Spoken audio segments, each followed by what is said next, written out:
ബോബിയും ഡിംപിൾ കപാഡിയും ഉണർത്തിവിട്ടതിലും വലിയ തരംഗമാണ് 90കളിൽ രംഗീലയും ഊർമിളയും ഇളക്കിവിട്ടത്. രാംഗോപാൽ വർമ്മയുടെ ഈ ഒറ്റ സൂപ്പർ ഹിറ്റ് കൊണ്ട് ഇന്ത്യയുടെ രതിബിംബമായി മാറി ഈ മറാഠക്കാരി. അന്നുവരെ മലയാളത്തിലും മറാത്തിയിലും തെലുങ്കിലും നാണം കുളിഞ്ഞു നിന്നിരുന്ന ഊർമിളയെ കണ്ട് ഇക്കിളി കൊണ്ട് കുളിരുകോരി 90കളിലെ ഇന്ത്യൻ കൊട്ടകകൾ. അല്പവസ്ത്രത്തിലെ മേനിയഴവ് കൊണ്ട് മതിച്ചഭിനയിച്ച ഊർമിള ഇല്ലായിരുന്നുവെങ്കിൽ രംഗീല ഉണ്ടാകുമായിരുന്നു. തർക്കം വേണ്ട, ഇല്ലെന്ന് തീർത്തു പറയുന്നു സംവിധായകൻ രാംഗോപാൽ വർമ്മ. ഊർമിളയ്ക്ക് വേണ്ടി മാത്രമാണ് രംഗീല എടുത്തതെന്ന് തുറന്നു പറയുകയാണ് ഏറെക്കാലം ഇഷ്ടനായികയെ പ്രണയിച്ച വർമ്മ. സിനിമയിൽ ഇത്രമേൽ സ്വാധീനം ചെലുത്തിയ മറ്റൊരു നടിയില്ല. ആ സൗന്ദര്യത്തിൽ ഭ്രമിച്ചു പോവുകയായിരുന്നു ഞാൻ.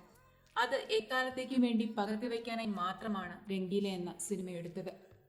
രംഗീലയുടെ ചിത്രീകരണ വേളയിൽ ക്യാമറയിലൂടെ ആ സൗന്ദര്യം കണ്ട് മതിമറന്നു പോയിരുന്നു ഞാൻ.